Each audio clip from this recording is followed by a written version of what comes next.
Hey y'all, happy Monday, happy full moon, and a happy eclipse. A lot going on today. So I just wanted to do a quick little episode and chat with y'all a little bit about it. So hello and welcome to the Claim Your Magic podcast with me, Sabrina Scott, where I talk all about how to claim your magic and change your life. You know, nothing that crazy.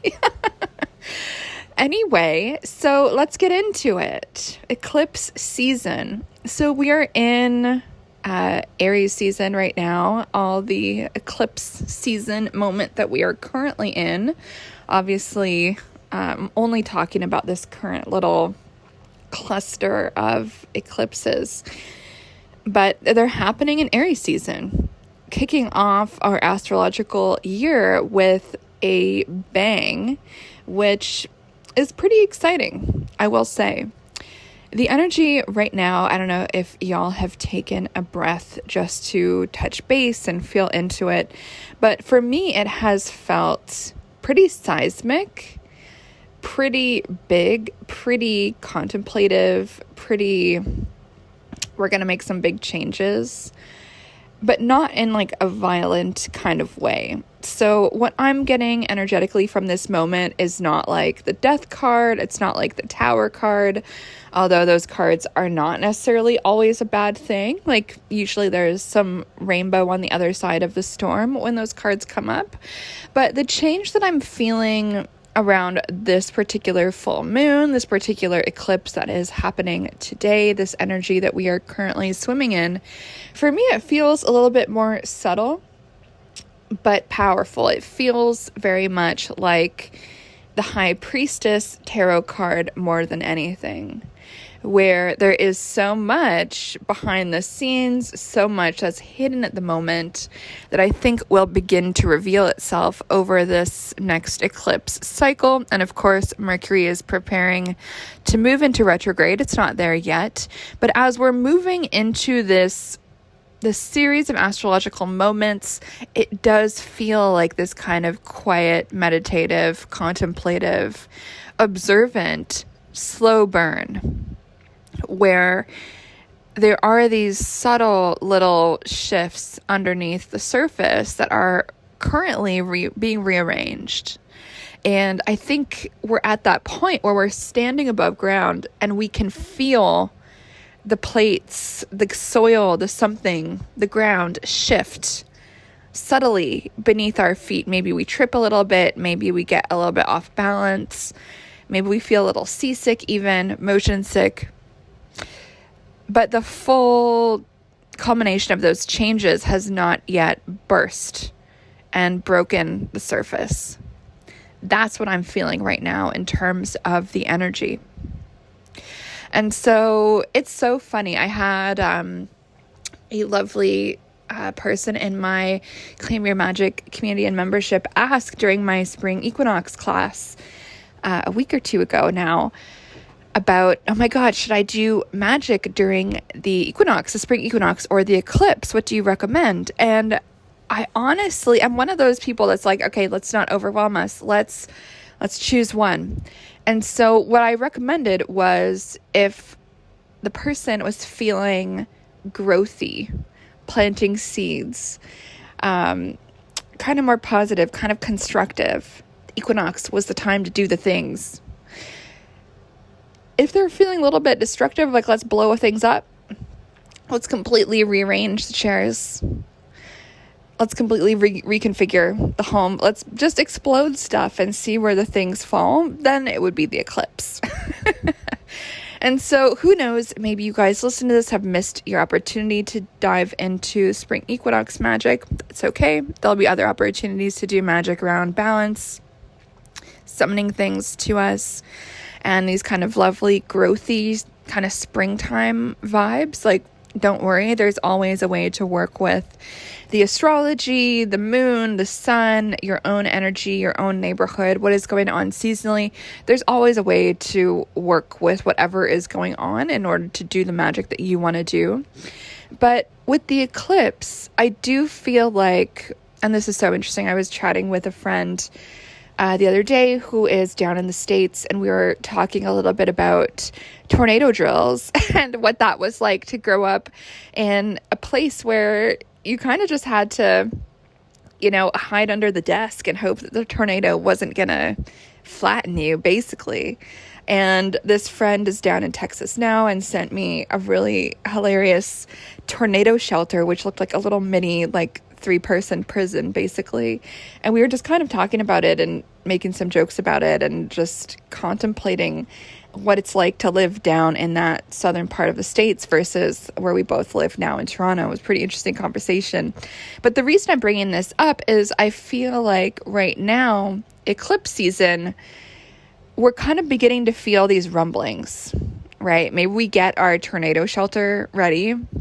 We build it, we put in some snacks in there, some supplies, we wire up the electricity, maybe we get a flashlight, maybe we get, in my case, EpiPens, allergy pills, snacks, water bottles.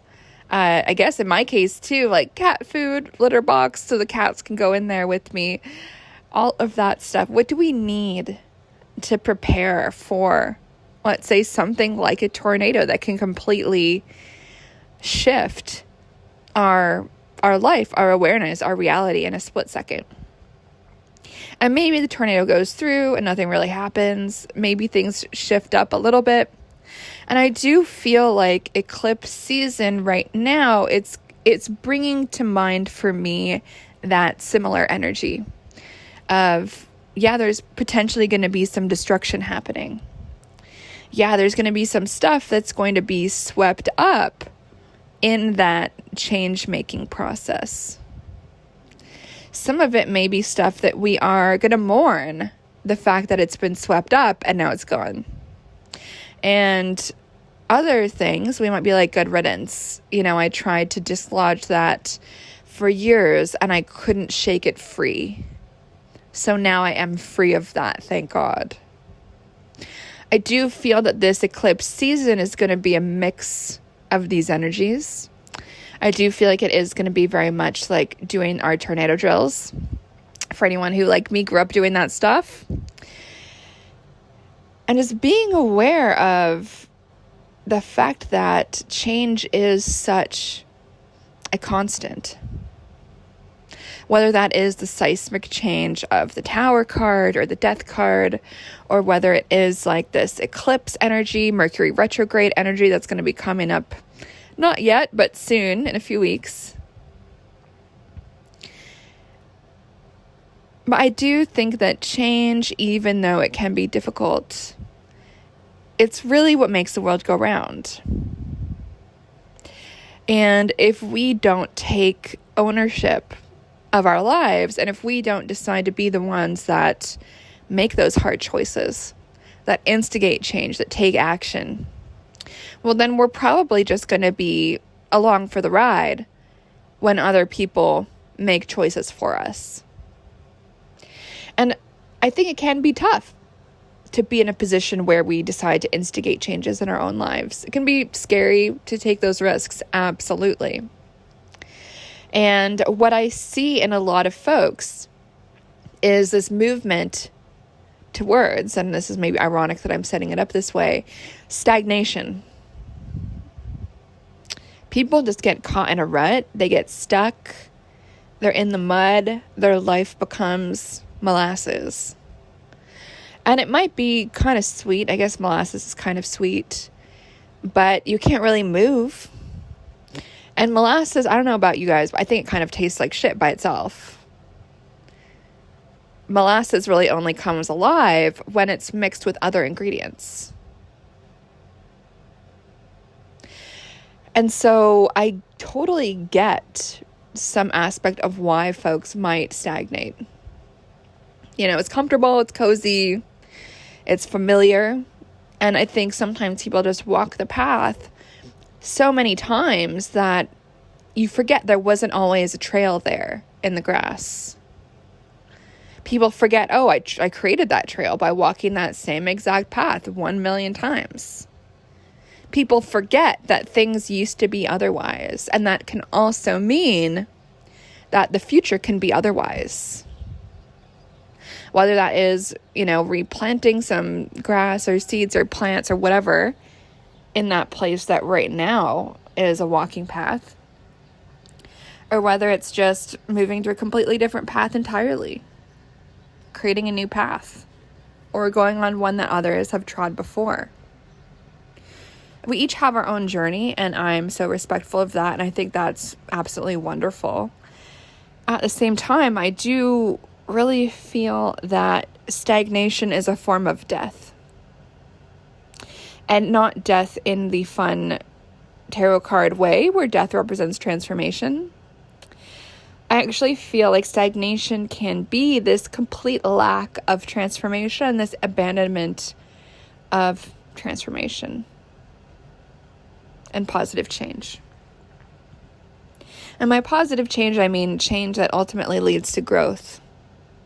Self-awareness, increased happiness, increased self-actualization. Rather than stagnation. It's comfortable at the moment, but over time, it's quite painful. Because then you've got regret. You've got paths you could have explored but didn't. And maybe you end up regretting that. What is hard now often becomes easy later.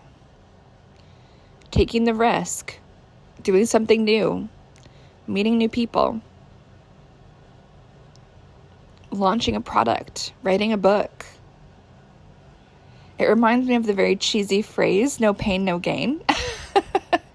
And it's interesting, right? Because I feel sometimes when we are just lulled into a sleepy stagnation by comfort and familiarity, that's when things stop growing. That's when we stop growing. And so if this eclipse season brings up anything for you, obviously do the astrology, look up your rising sign and what house, aka what area of life this eclipse is hitting you in. Definitely a good thing to go look into. Might give you some clarity. But I think right now, it's interesting, right? Some people don't want to do magic on eclipses. Some people do.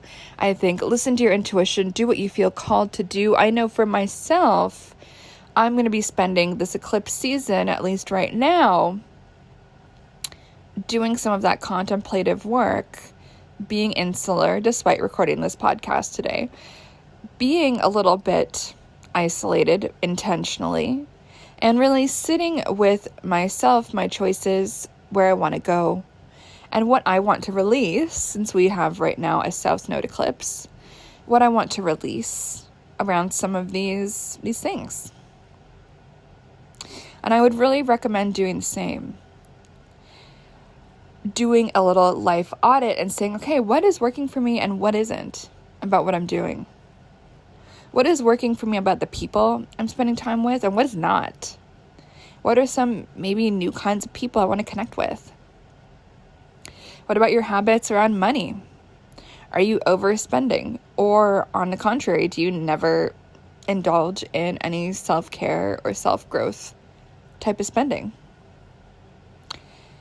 It's a time to just audit. And as we're doing that audit and feeling the ground shift beneath our feet, we're preparing ourselves in a way for that, I think, explosion that will likely happen with the next eclipse.